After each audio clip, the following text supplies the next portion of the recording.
इस काव्य कलश कार्यक्रम की आयोजिका हमारे आयोजक हमारे बड़े भाई कांति सिंह साहब और उनकी धर्मपत्नी नीता सिंह जी का मैं आभार व्यक्त करता हूं कि इतना बड़ा साहित्यिक अनुष्ठान आपने इस गोंडा जैसे ज़मीन पर आयोजित किया।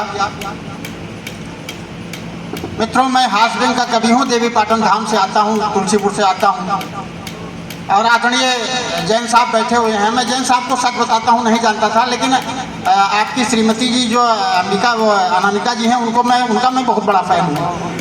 2 साल पहले आप बलरामपुर आए थे और मैडम को कसम से बता रहा हूँ, मैडम को सुनने के लिए नहीं, मैडम को देखने के लिए मैं लखनऊ से भाग करके आया। क्या कहने, जिंदाबाद। 2 बार मेरा एक्सीडेंट होते होते रह गया। मैं 150 किलोमीटर की रफ्तार में पहुंचा और जब मैं बलरामपुर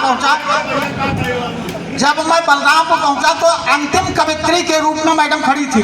याद होगा आपको, सबसे आप संचालन कर रहे थे, तब मैंने कहा कि आदमी जो संचालन कर रहा है ये कुछ ज़्यादा ही मैडम से चिपक रहा है कौन। तो मुझे पता चला कि ये जो मैडम है ये असल में इन्हीं का है, इन्हीं का सामान है। क्या कहने, क्या जुमला। और इतना बेहतरीन काव्यपाठ मैडम ने किया था, अंतिम काव्यपाठ था उनका, पूरा मजमा। हमें तो लग रहा था पुलिस लगी थी मंच से उतारने में, सर आपको याद होगा पुलिस लगी थी, लोग उतरने ही नहीं दे रहे थे। काव्यपाठ उनका बंद ही करने के लिए राजी नहीं थे। दैनिक जागरण का कार्यक्रम था। खैर सर, आप गोंडा आए, आपको बड़ा अच्छा लगा, आप फिर बलरामपुर आइए मैं आपको कविता से जोड़ता हूँ। अच्छा, एक बात है, भाभी जी बैठ जाइए। कांति कुमार सिंह जी मेरे बड़े भाई, नीता जी मेरी भाभी, और सदन में जितने कवि आते हैं सब कहते हैं कि दीदी दीदी दीदी दीदी, कवित्रियाँ भी दीदी दीदी कहती हैं। तो मेरा उन कवियों से कवित्रियों से क्या रिश्ता है, मेरे कौन से रिश्तेदार हैं? मैं सभी रिश्तेदारों को प्रणाम करता हूँ। वाह वाह। अरे आप हमारे फूफा हैं सर, मेरी फूफा हैं। आप फूफा दीदी हमारी, आप फूफा हैं हमारे। क्या कहने, वाह वाह वाह। साहित्य ब्रजेश जी बैठी हुई हैं आदरणीय। आपके साथ हम लोग जो है वहाँ मथुरा में कवि सम्मेलन आदरणीय आशुतोष श्रीवास्तव जी के साथ आयोजन में बहुत कवि सम्मेलन हम लोगों ने पढ़े। समय बहुत कम है, मैं सीधे कविता से जोड़ता हूँ। 2-3 क्षणिकाएँ और 2 मुक्तक मैं अपना स्थान लेता हूँ। धोबी बोला हुजूर मेरे लिए न कोई छोटे हैं न बड़े हैं, सब गंदे कपड़े हैं।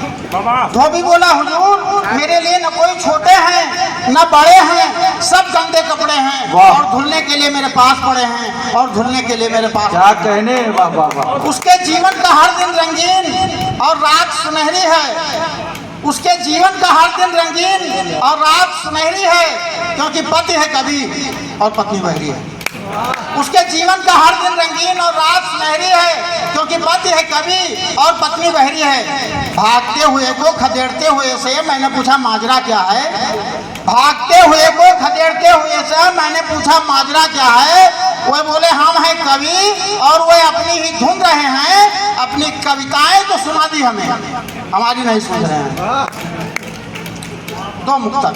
साहब हमसे रुष्ट हैं हम क्या करें, और जन्म से ये दुष्ट हैं हम क्या करें। साहब हमसे रुष्ट हैं हम क्या करें, जन्म से ये दुष्ट हैं हम क्या करें, और दे रहे हैं लोग लाखों गालियां, फिर भी ये संतुष्ट हैं हम क्या करें। वाह वाह वाह। उसकी गली में आना जाना सबके बस की बात नहीं, उसकी गली में आना जाना सबके बस की बात नहीं, चोरी चुपके दिल को चुराना सबके बस की बात नहीं, और हुई कुटाई हुई धुनाई तब जाकर ये इल्म हुआ, इश्क में इतने डंडे खाना सबके बस की बात। वाह वाह वाह। हमारे तमाम शायर बैठे हुए हैं मंच पर। ये शायर लोग जब माइक पर आते हैं तो कहते हैं कि 4 मिसरे पढ़ता हूँ, 4 मिसरे पढ़ता हूँ, 4 मिसरे पढ़ता हूँ। मैडम एक बार आपने माला पहराया था हमारे बड़े भाई साहब का। अरे हाँ दादा, उनकी दुर्दशा, बहुत बहुत धन्यवाद, बहुत आभार। ये दुर्दशा मैं देख रहा हूँ। अच्छा जैन साहब, मैं जब भी कार्यक्रमों में आता हूँ, फुलवारी पब्लिक स्कूल का एनुअल फंक्शन होता है, मैं जब भी आता हूँ हमारी भाभी जी पीली साड़ी में ही रहती हैं। हमेशा मैंने देखा। मैंने अपने बड़े भाई से पूछा कि भैया आखिर बात क्या है कि पीली साड़ी में क्यों रहती है, तो कहे कि विनोद सिंह ऐसा है, बाबा जी का शासन चल रहा है और जब ये पीली साड़ी पहनती हैं तो हमको बाबा जी का बुलडोजर लगती है। और मैं बिल्कुल नतमस्तक हो जाता हूँ। जितने आदेश देंगी सब मुझे मान लेना है। वाह वाह वाह। तो मैं कह रहा था कि हमारे जो शायर बैठे हुए हैं ये सब कहते हैं कि 4 मिसरे पढ़ता हूँ, 4 मिसरे पढ़ता हूँ। मेरे समझ में ये नहीं आया भैया कि ये मिसरे काहे पढ़ते हैं? चौबे पढ़े, छब्बे क्या पढ़े, कहने तिवारी हैं, वाह पढ़े। वाह वाह वाह। तो मैंने कहा मैं भी 4 मिसरे आज पढ़ूंगा वाह कि प्यार पर प्यार करते रहे मिश्रा जी, प्यार पर प्यार करते रहे मिश्रा जी, नित नए स्वप्न गढ़ते रहे मिश्रा जी। और यार के संग भगी जब से वो फुलझड़ी, यार के संग भगी जब से वो फुलझड़ी, रबर की भांति गलते रहे मिश्रा जी, प्यार पर प्यार करते रहे मिश्रा जी। और 2 बरस बाद जब वो मिली हाट में, जब मिली हाट में 2 बरस बाद वो, जब मिली हाट में 2 बरस बाद वो, रात भर हाथ मलते रहे मिश्रा जी, प्यार पर प्यार करते रहे मिश्रा जी। और उसके बच्चे होता क्या है कि हम प्यार कहीं अलग करते हैं, बाद में शादी कहीं अलग हो जाती है, और 2 साल बाद जब वही हमारी प्रेमिका लौटती है तो छोटा सा बच्चा उसके साथ रहता है, कहती टिंकू वो देखो तुम्हारे मामा खड़े हैं, तब कसम से जान निकल जाती है। तो 2 बरस बाद जब वो मिली हाट में, जब मिली हाट में 2 बरस बाद वो, रात भर हाथ मलते रहे मिश्रा जी।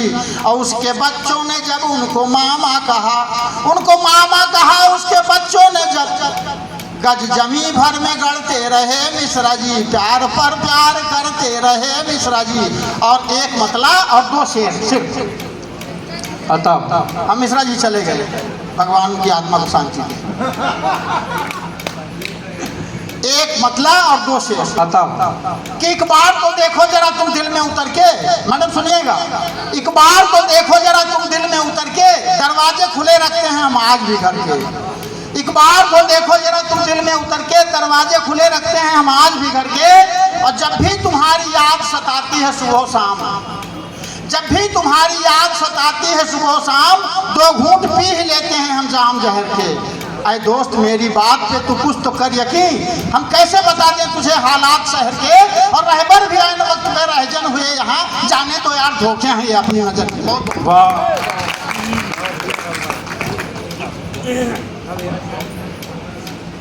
एक बार जोरदार तालियां संप्रेषित करें। जनाबे विनोद सिंह कलहंस जी अपनी कविता कर रहे थे, कविता पाठ कर रहे थे।